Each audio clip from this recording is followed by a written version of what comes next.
Welcome to the Strong Casuals podcast. My name is Ben. I'm here with Anthony and the Chord King Supreme, Eric. What's up? We are going to take a trip in the Wayback Machine today. Whoa! I know. We are going to go back to 1977. A great year for lots of reasons. A New Hope came out, so that was really cool. I had just turned negative 24. That's a great age to be, man. Yeah, dude. When you're separated as the two different parts of a zygote, I find life was much easier. Yeah, it really was. And we're gonna go back to 1977. World's Strongest Man #1. This is the first time World's Strongest Man officially released anything. The purists out there, I'm sure there's none of them, will Nope, not maybe correct and make a actually comment that yes, the first televised strength event was, I think, in the middle of the 50s. Okay. But it was not World's Strongest Man. So this is the first one that had the banner of World's Strongest Man. So who created the event? So it was commissioned by Trans World International, but it was CBS. Okay. So this was a that's right, they used to CBS be, yeah. production. The idea, apparently, it came from David Webster and Douglas Edmonds. Webster was the guy who basically promoted the Highland Games forever for 50 years. Hence the naming of the Webster Stones. Oh. That's the David Webster. I'm relatively confident. Someone will correct us. Yeah, they will. Maybe. Hopefully. But if they care. either way, he did a really good job of promoting the Highland Games, specifically the Dinny Stones. So that's why I thought they probably. Okay. But those of you not in it, the Dinny Stones are two very, very heavy stones. They have metal rings on them, and it is a thing to lift them and carry them. And Douglas Edmonds, who continued to be in sort of the thing for a long time. So he was also in the Highland Games. So if you're completely out of that realm, the Highland Games are, we're not going to go deeply into them, though we absolutely should do an episode just in the Highland Games. But it's a collection of also strength-based things like the caber toss and some other things that have made their way into World's Strongest Man. But they were pitted with this job of organizing an event. And the idea was to create a strong man competition. So what are events or things that we can make people do to prove their strength? We can go very, very far back in history and find many examples of feats of strength that were a part of many cultures. Moss wrestling is coming back. That's one thing. Lifting stones has always been a part of humanity. But the idea was to make this a bit more of a spectacle. So I'm not going to go all the way to saying a sideshow, but they wanted to make it interesting for people to watch. So some of this stuff is kind of weird, but it makes it fun. You could classify them as, sideshow events. They didn't want to make the whole thing, sideshow-ish. Yeah. But the events are very much originating in sideshow, strongman sort of category. Circus-like things. And that David Webster is the Webster Stone guy. Excellent. At least it says he made the Denny Stones prominent, so I would assume they've been renamed because of David Webster. Yeah, I think so. So they're given maybe not an impossible task, but the task of coming up with events that were made sense to try and prove how strong you were, to decide who the world's strongest man was. They were not great events, to be honest. We'll go through them quickly, but they were not fantastic. They were definitely more You got to start somewhere. Yeah, you do, absolutely. They're definitely more for show than actual shows of strength. And also, there was no... OSHA had nothing to do with this. If you're making a pitch, though, these are the events you probably want. Oh, yeah. Yeah. At this point...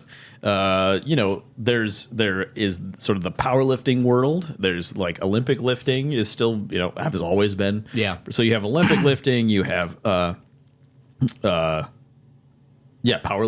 Yeah. You've got Highland Games, and then bodybuilding is sort of this other thing, which a lot of these guys were bodybuilders. Right. But you had to come up with something that was interesting. So they tried. It is kind of interesting. We'll go through the people eventually. It's interesting that they don't have a single Highland Games athlete here. You'd think Yeah. Maybe you'd bring a guy over. There's a hammer thrower. George Friend apparently was a very, very good hammer thrower, which is like sort of, I mean, that's a part of, but yeah, no, I agree. Yeah. The people that got to do this were interesting, which, if you're listening, close your eyes and imagine it's 1977 and you have 8 jacked dudes with relatively long hair in classic singlets and weightlifting belts. I see it. And then now let's come back because I don't want you to get lost in that. Yeah, I don't want you to get lost in that. Come back. There were 8 guys. This was under the banner of Worlds. So I'm lost in the guys. I'm lost in these dudes. This was marketed as World's Strongest Man, but 7 of these dudes are from America, and the only one that's not was Italian. That's Franco Colombo, which Franco Colombo lived in the United States for like, I don't know, maybe not most of his career, but a long time. When he was here, he lived it. When he got picked for the event, he was here in the Americas. And so it's not. It's kind of like it's kind of like in baseball when we have the World Series. Yeah, you know, it's really just like the North American Series. It's not. It is. But we'll go through these guys. You've probably heard of some of these guys, but you should have heard of a couple of them. Yeah. So John Cole, he was a weightlifter. He was 34 at the age of during the competition, which is, I mean, that's pretty comparable to where we're at right now. 34. He does not age. He's been cryogenically frozen. 34. So John Cole is still. He was a U.S. national powerlifting champion, 68, 70, 72. So I mean, he on paper. He's a strong dude. I mean, he is a strong dude. I'm not saying he's not in real life, but he wasn't in real life. But he's a strong dude. He came from actual strength, right? So he's a power lifter. Yeah. It says he's a former discus thrower, power lifter, Olympic weightlifter, and strongman. Yeah. So, I mean, he's a strong dude. All these dudes either have 2 faces. One is just like a short, curly, like bowl cut, and then just a full beard and mustache. Like literally a Grizzly Adams full beard and mustache with short, curly hair, and that's 60% of the people here, and then you have somebody like Lou Ferrigno who has no facial hair or body hair. Well, he had to be painted green, I'm sure. This is true. You can't have a hairy. So John Cole, Franco Colombo. If you know anything about bodybuilding, you know Franco Colombo, Mr. Olympia. He was Mr. Olympia in '76. The year right prior. Before that, he was an IFBB pro. Mr. World, Mr. Universe. He was really good friends with Arnold, and so they had a really good thing going. And if you're interested in that, look into it because we like bodybuilding. We don't talk about it much. Maybe we can, but he did everything you could pretty much do in the world of bodybuilding at the time. Yeah, I mean, he was right there with all of the greats of that era. Yeah. Mike Dayton. So he was a stuntman and kung fu artist. Yeah, dude. This was a great snag. You know, if you're looking for someone to whatever, he didn't do super well, but he was Teen Mr. America 1967 and Kung Fu Master of Chi 1976. I have no idea what that means. Has such a solid look. But yeah, this guy rules. He did very poorly. Next, the Hulk, the original Hulk himself, Lou Ferrigno. Yes. If you don't know Lou Ferrigno, look him up. He played the original Hulk from the TV series. So in the TV show, those of you who don't know, in the 70s, I believe. Bruce Banner was played by one guy, and then when he turned into the Hulk, he turned into Lou Ferrigno. But Lou Ferrigno was also a very successful bodybuilder, and previous to that, and then sort of got the gig being the Hulk. Pants still fit though. Figure that out. I mean, the guy's still out there. Yeah. He's still doing stuff. He's still in pop culture. Yeah. And so bodybuilders. So far we have a weightlifter, two bodybuilders, and a stuntman / kung fu artist. So interesting. Kung fu already winning. Right. George Friend, who I talked about briefly. He was a professional hammer thrower. So it's similar to a lot of other throwing events, except you were sort of revolving, like spinning around and then throwing the hammer on a chain. Essentially, yeah. So it was a part of the Highland Games. It's been a part of, I think, relatively competent, and then its own thing. But he was coming from strength sports, so he had a record in the hammer throw previous to this. So I mean, he's trained strength. He was, and originally before they actually did hammer throw, it was actually a weight throw, which was just almost like if you ever seen like a musical triangle, it's literally a triangle on straight attached to the ball with like a little metal clip. Okay. So then it became hammer, and then I don't know if they ever did weight throw at the Highland Games, but I think they do weight throw upwards for vertical. Well, yeah. That's a different event entirely. Which I'm pretty sure. Yeah, whatever. He probably does it, but George Friend. Yeah, but I'm pretty sure relatively What? recently, Halfthorpe had another unofficial world record. We'll talk about that. Okay, Ken Patera. So he was a weightlifter, a good weightlifter. He got gold in the Pan American Games in '71. This is a little bit later, but he was in weightlifting and also wrestling. So Yeah, he most notably for professional wrestling. but I mean he ruled. Yeah, I mean, but he has his background is in actual like strength sport. Yeah, Olympic weightlifting, and he finished with professional wrestling, but he was doing strongman and Olympic weightlifting before that. Which I mean, I'm making a point of that because I'm not trying to downplay the ability of bodybuilding, wrestling. but like bodybuilding has a specific goal, right? It's to gain mass of the muscle, and strength is a different thing. And I could go on for days about that, but we're not going to. Bruce Wilhelm. No spoilers. But Bruce Wilhelm was a weightlifter, very successful weightlifter, super heavyweight weightlifting champion. He was posed to, I mean, he's built for this. Yeah. Super heavyweight weightlifting. That's, I think, where all of these athletes should have been pulled from. Yeah. However, it was a show. And then Bob Young, who was an American footballer, he played football. Oh. But again, embedded in the world of strength, you have to be strong. Yeah. To play football at that level. So That's true. So these are 8 gentlemen. Again, 7 of them from the United States, and they were pitted against 3 days of events. So there was 3 days. That's insane. Of events. These events had to be sort of pulled out of nothing because there was they were created. nothing. So the first event was a barrel lift. Essentially, what it was like an old school keg. Okay.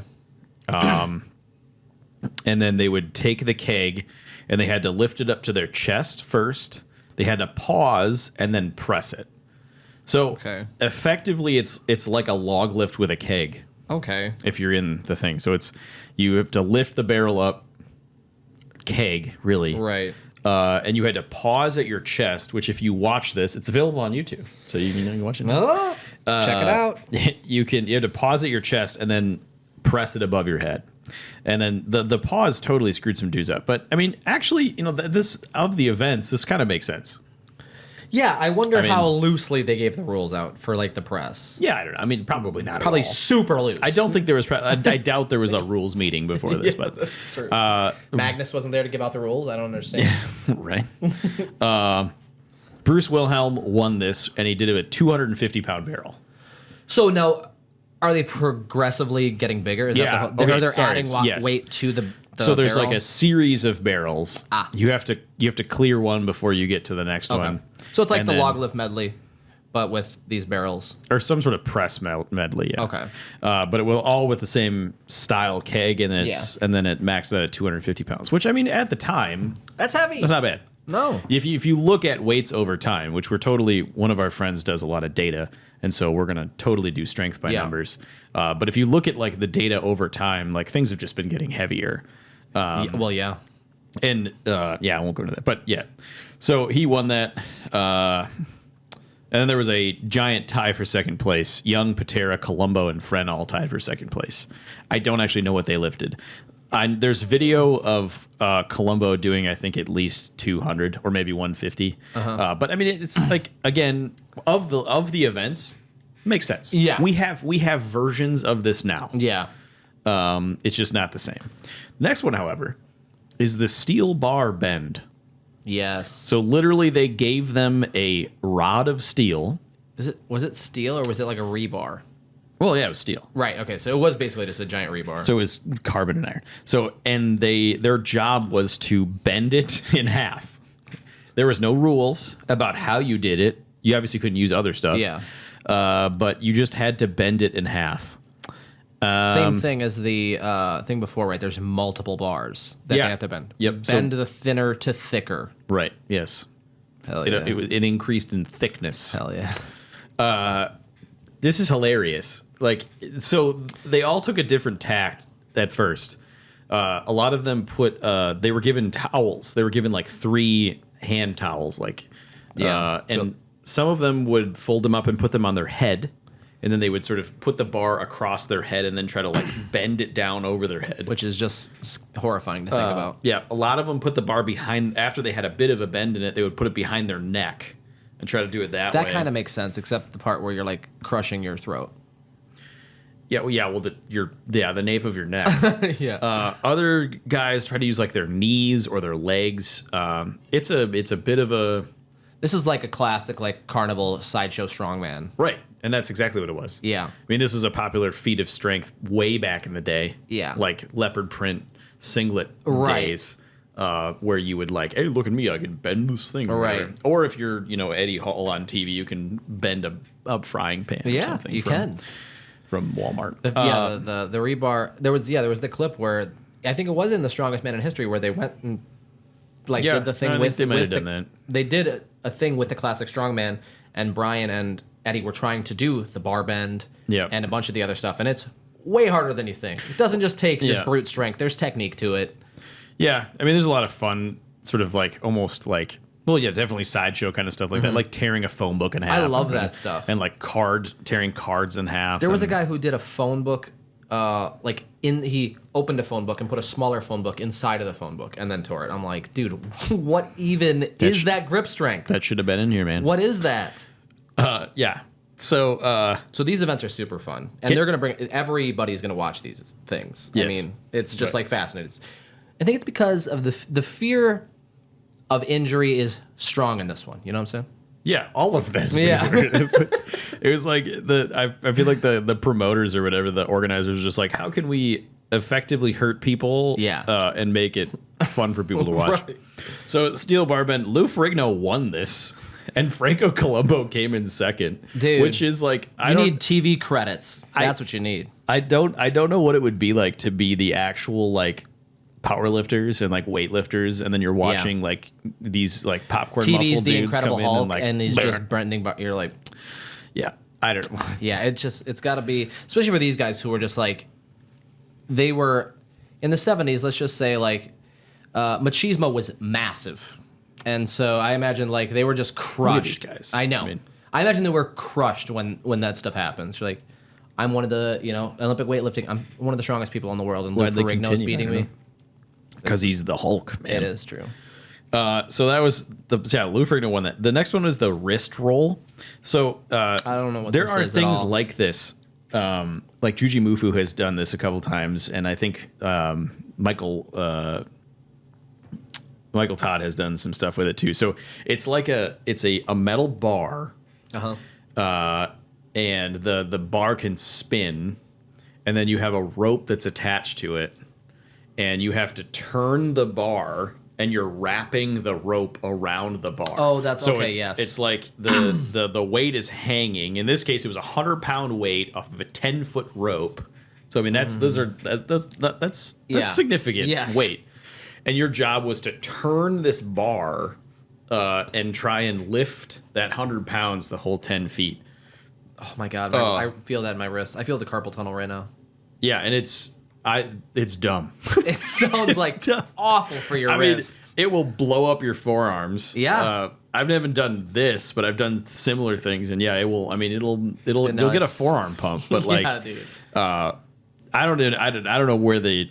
I don't know if this is the genesis of the wrist roll, but it still exists now for guys that are trying to build their forearms or their grip strength or something. But 100 pounds on a 10-foot rope, that sounds. You know what you need to terrible. win this event? Chi. Yes. That's why Mike Dayton won. Right. Exactly. You need chi. And he is. I mean, he is the master of chi. Yeah, in 1976 or whatever. If you're the 1978 Grandmaster of Chi and you don't win the wrist roll, get the fuck out. That's what actually that was written on their shirts. That's what I'm saying. It was The Master of Chi. This was his event. I doubt anything else is going to happen with Mike Dayton, but congratulations, Mike Dayton, Master of Chi, won the wrist roll. Yep. In a very unique event, let's say. Yeah, and I think all the bodybuilders did pretty good in this, and I think probably because I don't think Olympic weightlifters or powerlifters. I mean, powerlifters they have to train. They all have to train grip to a point. But if you're Olympic weightlifting and you're hook gripping, and if you're like, if you're deadlifting without straps, you're either at certain weights you're going to be using a hook grip or mixed grip, or something that you got to have strong grip strength. But whatever. These bodybuilders though, they're like, I want massive forearms, so I'm going to do all this stuff that I need to get massive forearms. Mike Dayton probably has it from like doing all those katas and just holding just strong wrist poses. Yeah, absolutely. Just nonstop. So that was day one. We did the barrel lift, the steel bar bend, and the wrist roll, and everybody wanted to come back for more. They were drooling for these feats of strength done by large 70s men, right? In singlets.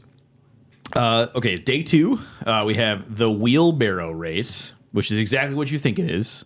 It's just you grab wheelbarrows. Another one of the bodybuilders, you grab his ankles. They walk on their hands. Yeah. And you bear walk. That's what it is. Yeah. That is sick. Yeah. So it's just a really heavy wheelbarrow. That's literally all it was. Yeah. But I mean, talk about prone for injury. I mean, you're just like running around with a wheelbarrow. If you've ever used a wheelbarrow, it can become unsteady. The balance can go off. It will become unsteady. And so that was the thing. Insane. The tire toss, which actually the tire toss, like there are similar. It's like they took the hammer throw and just replaced it with a tire. And so their job was to just throw the tire as far as they possibly could. That rules. You can just. This is probably one of those things where it's like, I guess you use whatever form you feel works. Like there's no real. Well, and that could go on a shirt of World's Strongest Man. Use the form that works. Like there's no. I mean, it's just you're gonna do whatever you can to do it. I mean, there is a form. I mean, when it comes to like some of like the pressing events, at least in World's Strongest Man. But no, right. But let's just say in 1977, there's no forms. Okay, there's no forms for nada. Well, because no one, as far as I understand, no one's going home and training tire toss unless you work at a tire place. So it makes, like on paper you would think Bruce Wilhelm is a shot putter, George Friend's the hammer thrower, right? And then they lose the event to the professional wrestler Ken Patera. Yep. And which maybe I don't know, maybe that's a part of his. I mean, Ken Patera is not short of throwing men around, so men are heavier than a tire. This is true. You speak facts. I mean, who says? Who say? Did they throw vertically or? No, far distance. Interesting. Then the tram pole, which I'm thinking maybe we could do like a series of these where we just go through old World's Strongest Mans. I love any vehicle pull. Yeah. So the next thing was the tram pole, which as we go through this, or if you know anything about World's Strongest Man, some sort of heavy pole was a big part of early World's Strongest Man. Or early strongman competitions. It was either pulling a boat or a truck or whatever. So the tram pole it's an 8,000-pound tram, and you had to pull it 40 yards. And Wilhelm destroyed everybody on this. If you guys see a picture of Bruce Wilhelm, you will fully understand. He's a big dude. He's built like a human warthog. He's just so thick. I think he's like a water buffalo. Yeah, he's dense boy. Yeah. So that will help. Yeah, so Wilhelm won it, and then so he's like destroying everybody at this point. But it says his third first place of all the events. There's like 6 events so far. 5 events. But apparently he. I'm not going to quote him, but apparently he made some disparaging comments about some of the other bodybuilders being there because he was like, I train strength. I'm a heavyweight weightlifter. Yeah. Like I'm built for this. Sure, he doesn't give a poo about people who have glamour muscles, as some people say. Popcorn muscles, yeah. So I mean, he was definitely smack talking. Which is whatever. I mean, it's whatever. It's now sort of become that's sort of become a staple of. Yeah. It's like, I mean, you should win these events, Bruce. You should. You should. That's true. Actually, that's a good point. Like, it's like he should be crushed if he loses. Right. This is literally what he does for a living. Yeah. No, that's a good point. Like Lou Ferrigno is on set. Yeah, and also probably worth like 10 times. Worth millions, and Bruce is praying to God he wins this whole thing so he can take. I don't even know, $2,500. I forget what the purse was. No, I think it's like $6,000. I think I don't know. I'll look it up. We'll look it up. But so the tram pole was a part of it. And that comes back time and time again. The car deadlift, that also comes back. The difference is this. There was no, now if you go and you watch car deadlifts, there's a rig. There's like a rack. Yeah. Mr. Beast did a thing with Brian Shaw where he had him deadlift a Corvette or whatever, and then he gave it to him, which is like, why not? Yeah. But nowadays there's like a rack. This was not that. They had no rack. You had to grab the bumper of the car. That's my favorite kind of car lift. So, yeah, I know. So there was no like anything, and I'm pretty sure they just drove the cars on set and then like threw the brake on, and they were like, "Go ahead." Car lift is the best. So the quick car lift. When I think of car lifts, you remember so Guinness World Records used to have a show. Guinness World Records used to have a show. Yeah. Ripley's Believe It or Not had a show. Yep. Guinness World Records, they had a guy. This guy was a strongman. I wish I had his name. But the guy who put the small car on his head. Mm-hmm. And he balanced the car on his head for like minutes. And, it was as small of a car as you can get. But it's just like, I mean, the neck strength and stuff like that. I just love like freak weird strength like that. And if you can hold a car, I mean, the neck strength is truly, that's abnormal. Yeah, well, you also better like hope that one vertebrae doesn't come out of alignment, or you're like. He probably has some misaligned vertebrae, Ben. Yeah, I'd imagine at least 3. Just like all discs are herniated. All discs are one disc at this point, I would imagine. He's had the compression has got all of them. He's had. As a teacher, Ben, what do you believe the compression after long term like Atlas 2? What do you mean? What would the after constantly doing that? After like you have a career of balancing cars on your head, would that build your spinal strength, or would that just deplete it as time went by? So like, there's no doubt you would have an incredibly strong posterior chain. Yeah. So like everything from traps all the way down, they're going to be strong. Yeah. What would make me nervous is just herniating all of those discs. Every little teeny piece of cartilage between each vertebrae is getting an immense amount of. It's not not something I'd want to do. It looks cool at the time, and you're going to pay for it in your golden years, as they say. Yeah, or now, or probably after the event. Yeah. So the car lift was interesting. Car lift needs to come back every time. Yeah, well, but now we do fun things like the car carry. We saw that at World's Strongest Man this year. That is true. This was terrible. This was not. There was no safety involved in this. Sounds like some people got injured. Yeah, George Friend injured himself, and then was out of the entire competition. Oh no! Which sucks because he was the hammer thrower. He had some actual strength background, so. Yeah. So you're saying it's not good to lift cars by the bumper? Nope. He tore a bicep. Which is not a. I mean, shoot, that's almost a common injury now. It is strongman. It's in general because you could say he's a trendsetter. Yeah, he's kind of a trailblazer back in the pre-bicep tear days. But yeah, it's a common thing. Engaging biceps more than other things, especially when you're trying to deadlift or in this case lift a car. Yeah. But Cole took second place, and Lou Ferrigno won this event. Dude, popcorn muscles. Whatever. They still lift things. Yeah, you can call them popcorn muscles because they look defined, but ain't no old maids in these babies. You know what I'm saying? Right. That's a popcorn joke. That's great. Also, I wonder if like on set Lou had to lift a car. Like maybe this is something he's done before, dude, 100%. Like, I mean, it might be like a. And Lou seems like the guy who's like, no, we're not gonna get into some thing to lift it up. We're not getting in the 3 stuntmen to lift a car. I'll lift the car. Yeah. This is what I do. So maybe he actually did it before. I don't, Maybe this is why Lou Ferrigno was like the real deal. People, you never car heard. Lift made Lou Ferrigno. Yeah, that's why he's the real deal. Not we should make merch that's Lou Ferrigno is the real car lift made Lou Ferrigno. So that was day 2, which I mean, tram pole, like a pole of some kind, sticks around. The wheelbarrow race, there are some versions of that come up a little bit. Yeah, safer ways to do so. Slightly, yeah. And then day 3. So the first event of day 3 is a squat, but this isn't just any squat. What? This is a squat with a cage of women. Hell yeah! What is this? Planet of the Apes? So it's like, yeah. Planet of the Apes was huge in '77, so I fully understand where this is coming from. Yeah. So it was like it looked like a power rack, like a giant power rack. Yeah. So just like a big metal rectangle. And then there's on the top of it was this cage.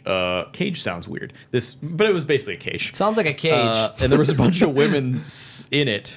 And then the athletes would go under it, and then they would do this, like they would squat, and the entire like cage of women would come down with them. Now it was guided by those things, so the hardest part, like there's a lot of people. There's still loose women in the cage, banging around, clanging against each other. What the hell is going on? Yeah, 77. We didn't care. No, that's true. There's a lot of strength athletes these days that like make social media posts where they like Eddie Hall did one where I think he squatted some women, or like he bench presses some people. Everybody loves to put like humans on the strong equipment at the gym and then push more. But what makes that really hard is that like those people are moving around, and it's sort of like one of those like bamboo bars. And in this case though, this would be like doing the like a leg press with people sitting on it, because it doesn't matter what those people do, because it's kind of like on a track. Right. So this whole like squat, it was like a Smith machine squat. So it was besides the innocent women clanging and banging in the cage, they all were fine. I'm sure everybody there also said they were fine. I'm sure they were. Yeah, they're fine. Yeah, get the next cage. That's probably what they said. Let's be honest. We should also make that true. Get the next cage. They did the human carrying events in the yoke that they did with like 3 children on each side. That kind of stuff is fun to see. Well, yeah, and they did a Conan's wheel where they had people in the thing. Yeah. So I mean, that is 100% sideshow stuff, but whatever. So Franco Columbo tied with John Cole, which is weird because Cole is a power lifter, and like squatting is like one of the 3 lifts. But again, thank goodness he at least won an event as a power lifter. He's lifting kilos, not women. This next event rules. This was the worst, quite possibly the worst. They redid a version of this in the History Channel show. Did they do with the piano though? Oh, did it? Was it a piano? Yeah. Okay, so this is the refrigerator race. Because this is the one that Nick had to stop because he was about to die again. Oh, that's right. Yeah. Well, and that was also compressed your chest so you couldn't feel breathe. Good. So this was a refrigerator race. So you strap a 400-pound refrigerator to your back, and then you have to race. This is like, I mean, if it was a walk, like a Denny Stone style walk for distance, we could do something. This is like you're asking for somebody to blow a knee or just get smashed. Did. Did they? Yeah. So it was the refrigerator race basically destroyed Franco Columbo's career. Oh no! So he was going about the refrigerator race. Again, you got 410 pounds of refrigerator on your back, and the goal is to move as fast as you possibly can. This is like CrossFit. Just kidding. Shots fired. Definite shots fired. And so the idea was to do this. So Franco Columbo destroyed his body. His whole body? He dislocated his leg. I don't know if it was at the knee or the hip. I think it was probably the knee. The knee, yeah. And he was down and out for like 3 or 4 years. Because what can you can't go out and pose at Olympia or with an atrophy leg. Like, yeah. it's like with your skinny baby leg. Yeah, right. It's like he has like the body of Atlas, and then my leg, and then the NICU leg. Yeah, Jesus. What? So yeah. It's a quality comment. Yeah. So Franco Colombo, I'm sorry. I did not know. And that clip's on YouTube, right? yeah, it is. That's wild. It's pretty gnarly. I'm not gonna lie. Now- it doesn't look great. Yeah, probably. I'd imagine it doesn't look great. Now, were they doing like heats? Or did they have all 9 dudes? No, it was like 1-on-1 or not. Oh, okay. It was like there were like 2 would go. Like a drag race.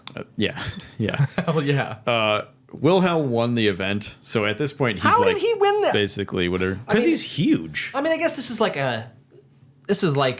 as close to the yoke as they had back then. Like that's like, and that's Kind not of. close. Like it's But I mean, he's just a huge dude. I mean, like the benefit of, I mean, Taking- mass just moves handling mass, the weight. right? I mean, so like a lot of these heavier events, he was really good at because I mean, that makes sense.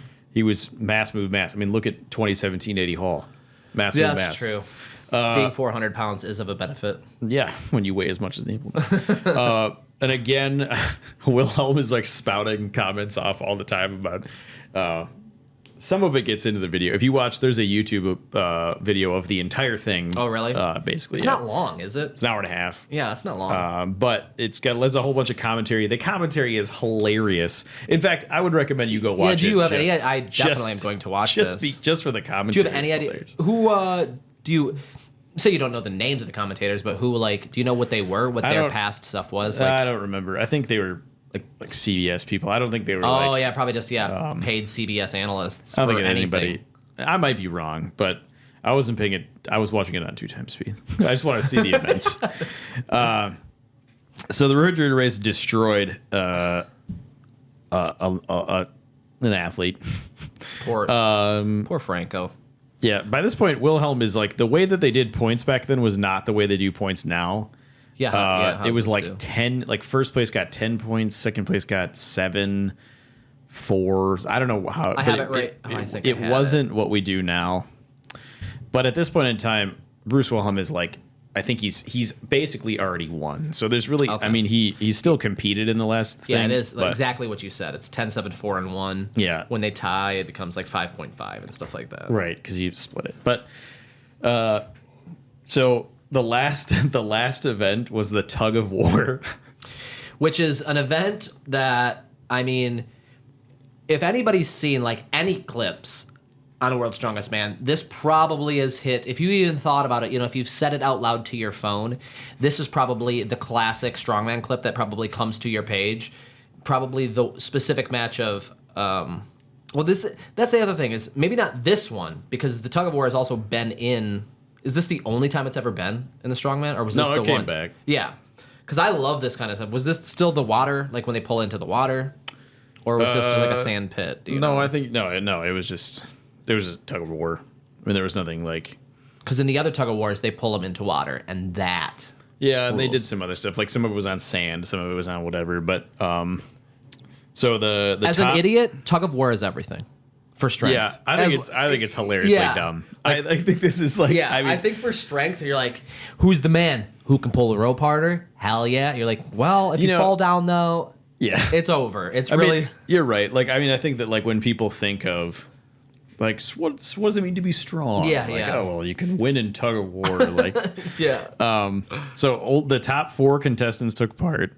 And So so this then was they the had finals? yeah, essentially, yeah. And then they had them tug of war against each other. I mean, it's interesting because it is like a one-on-one thing. Yeah. So in that sense, I think it's kind of fun. But I get real like Atlas Stones at the end of qualifiers kind of vibes from this. Like it's just Yeah. like it doesn't make a ton of sense to take the top 4 athletes and then have them Tug off. yes Hell against yeah. each other. I mean, Wilhelm won, but I'm also relatively confident he just could have like sat down and yeah, the mass of Earth would just not. It's not going nowhere. So I mean, they did. I mean, he had already won at that point, but or at least close to. But so they did the tug of war. I'll yeah. have to look. I mean, I know it came back in different iterations in some way, but it's interesting. I think to look at where we came from. Yes. Because some of these events have like equivalents now that are still around. I mean, the barrel lift of some kind, it's really a press, but like the barrel press, which I think is what it should be called. Probably. There's a lot of similar things going on with that. So, I mean, there's the log lifts, there's the max axle. There's a lot of things that are similar to that. Steel bar bend, no. Wrist roll, no. I think once again, I think that's an event where it's like sick that we tried it, but very obviously something bad is inevitably going to happen. So probably just get this out of there. Yeah. Wheelbarrow race, terrible idea. Tire toss, okay. Tram pull, okay, and that sticks around. Well, tire toss, eventually got adapted. You're just tossing the wrong thing. You can toss anything else, but I mean, that's what I always say.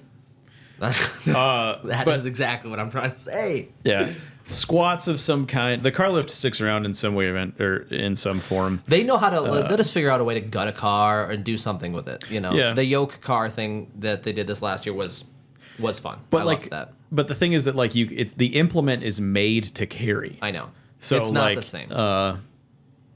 It was Rob Kearney's last event. Like when Rob Kearney did that, when he set it down, it was it was not just a car. It was an implement that looked like a car. What we're saying is bring back the Boeing 747 pull, or I don't want nothing. Okay? You'd get a lot of flack from strongmen. I know. Strongmen hate those. I know I would. Obviously, it's a freak event, but especially Tom Stolman, man, he's not a fan of those pulling. It events. is what you would call a spectacle. But once again, I mean the stupid pull that they did at the bull pull that they did at Rogue last year. Yeah. Where Trey Mitchell tore his Achilles. It's like, okay, so this was like a worked out event and it still sucked ass.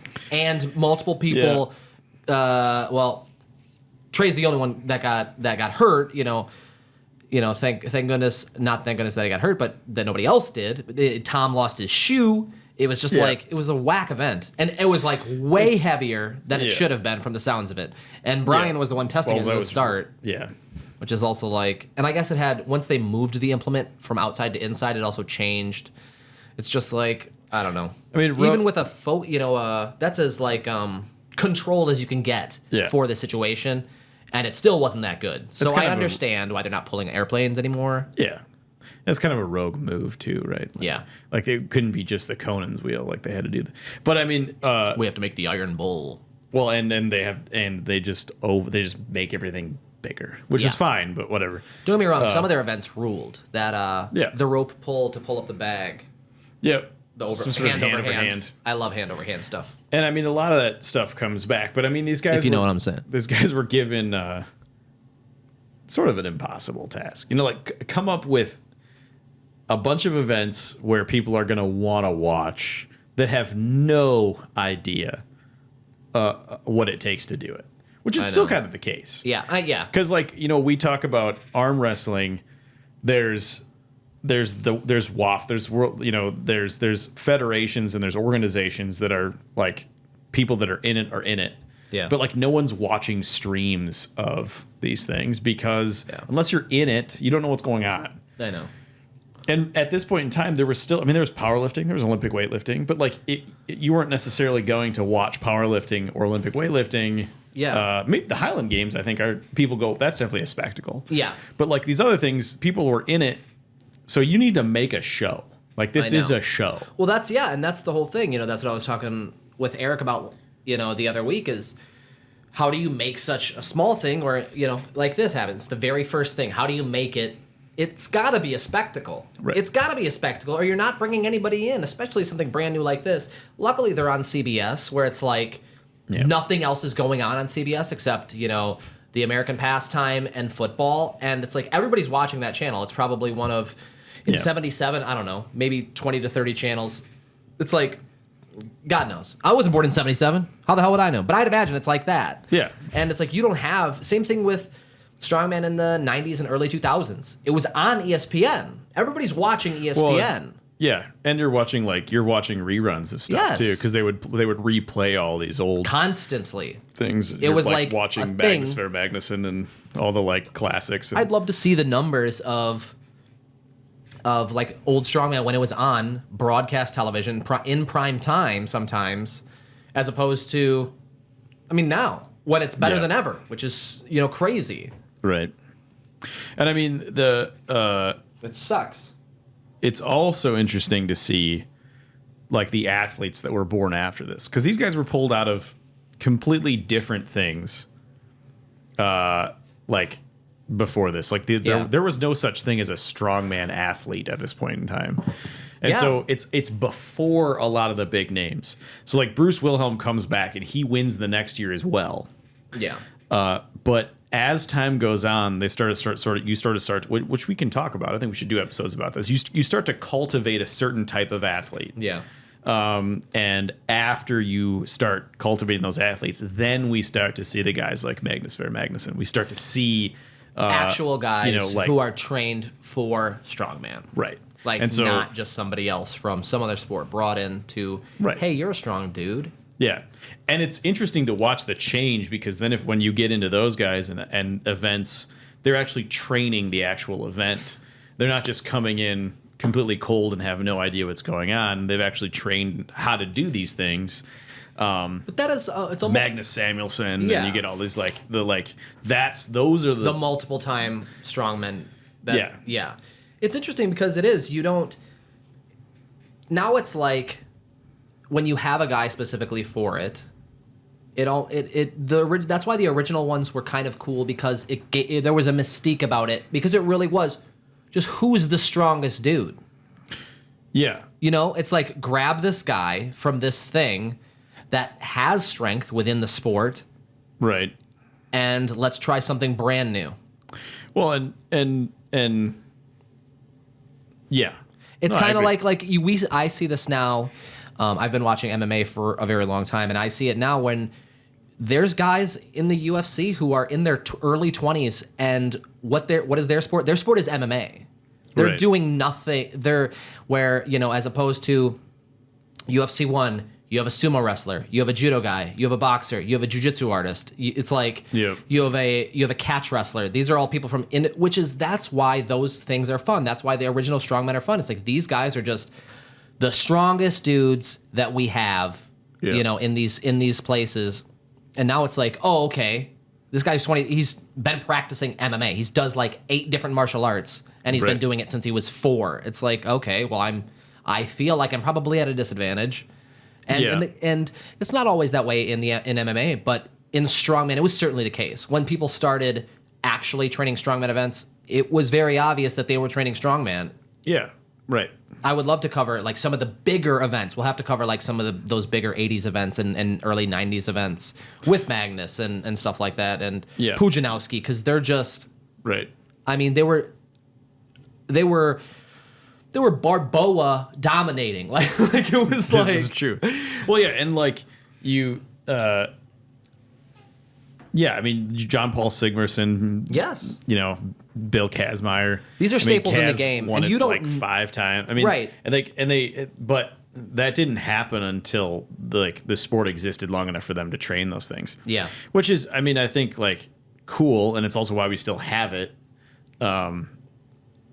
But yeah. The guys that train, like, and I think that's true with the stuff we talk about in this podcast too. A lot of these niche sports, like, there are guys who train specifically that sport, arm wrestling, strongman, it's whatever it is. 2024. If you're born in the late 90s, you can do that. You can practice your whole life for the sport that you want to practice for, because there's internet content for you to learn the second you can get on the internet. Yeah. Well, and like the follow, I mean, you know, we can connect people from all over, and there's a following, and people start to do it, and that's really cool. And it's interesting it's also, I think, interesting that we're still seeing a lot of that cross play, because we're getting like people coming in from different places into arm wrestling.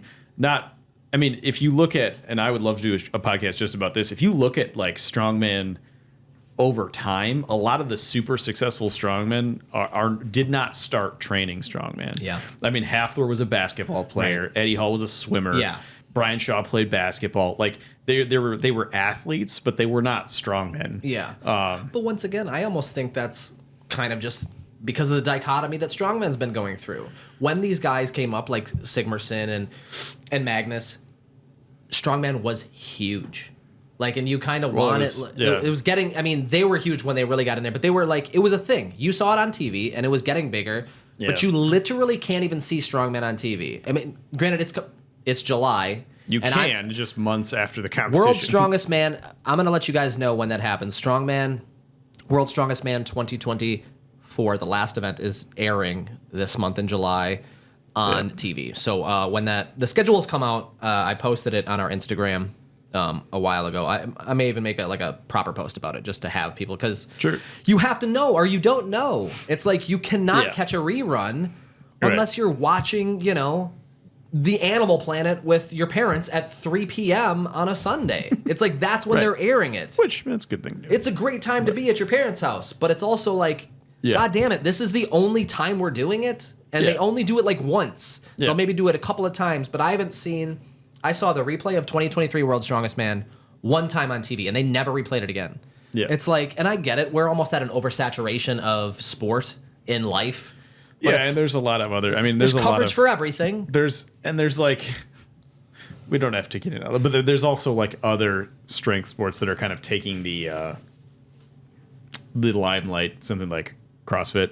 Stinks. And did I say something? And dude, some of that I attention don't know how you falls can. over There is nobody watching CrossFit unless they're in CrossFit. I'll make that stand right now. Well, but I'll make it right now. I will also make the argument that anybody can wake up tomorrow and what I'm saying. Call themselves a CrossFitter. But I was watching the Rogue Invitational, because we're trying to watch the World's Strongest. But that's the only nice thing about the Rogue Invitational is that the entire event is streamed on YouTube for free. Yeah, well, that's Rogue.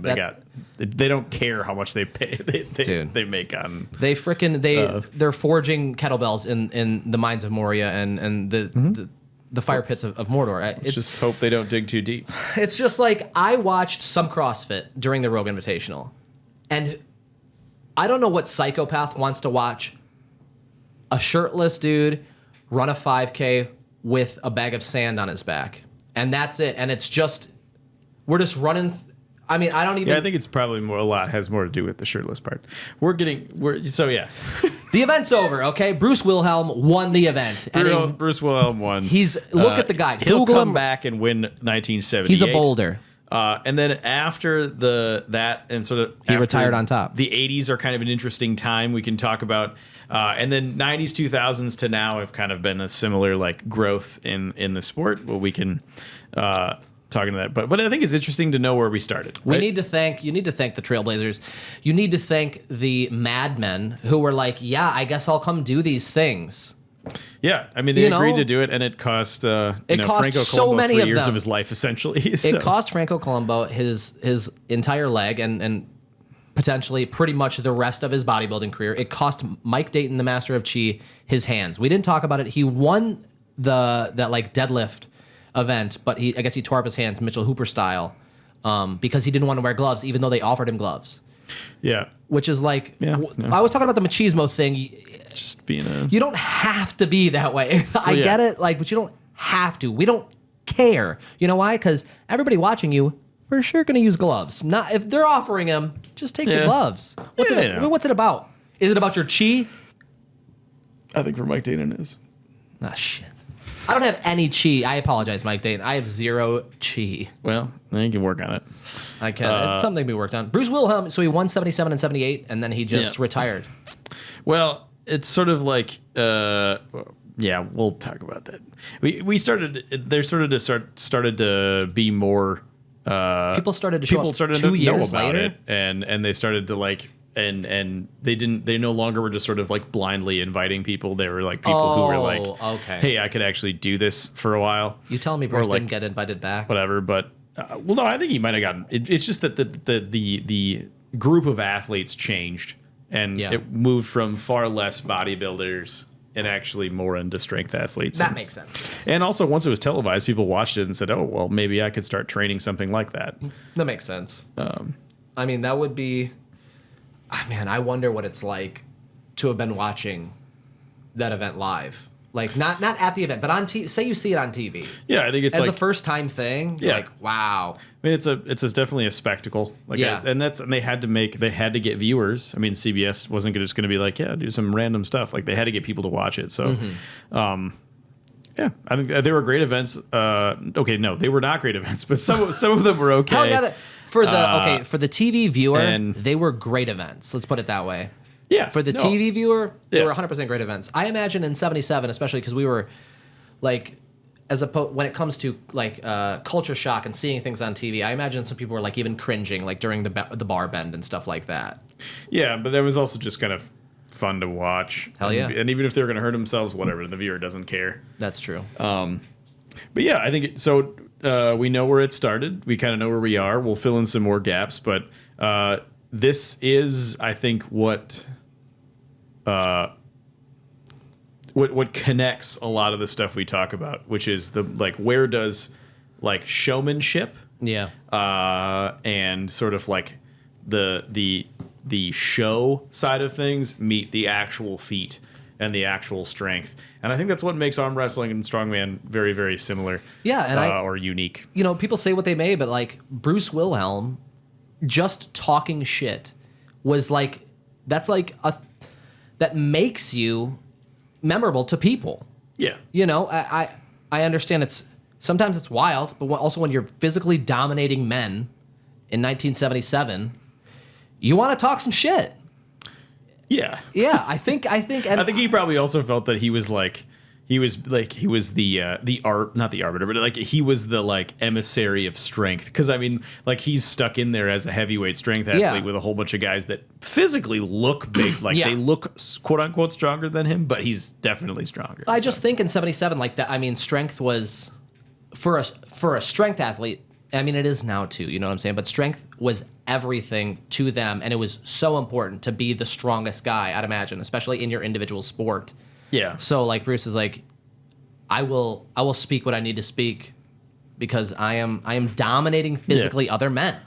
This is the whole thing with like not professional wrestling, but like international collegiate wrestling and Greco-Roman and stuff like that. It's like people just love dominating men for some reason. I think I think it's like that, as I said at the beginning of this, like feats of strength have always been a part of a lot of cultures, whether it be like sometimes if you were like part of a shipping community, like a coastal culture, they would decide who gets a job on a boat by how many heaviest stone they could lift, or Moss wrestling, or proving themselves in their strength. And strength was worth so much more weight back then and than it is now, and it's coming back. Obviously, it's massive now, of course, but it was like it's getting bigger. You would be like, oh, you're mayor now, like of the town because you lifted this rock. Yeah, you could go into like chieftain societies and stuff. But yeah, so remember to check out our socials. We've got Instagram, Strong Casuals, Facebook, The Strong Casuals. You can listen to our podcast wherever you find podcasts. You can also see our YouTube videos, The Strong Casuals, if you want to see our beautiful faces. And as we always say, ain't nothing wrong with popping your shirt off and imposing your will on man. I love you. Love you.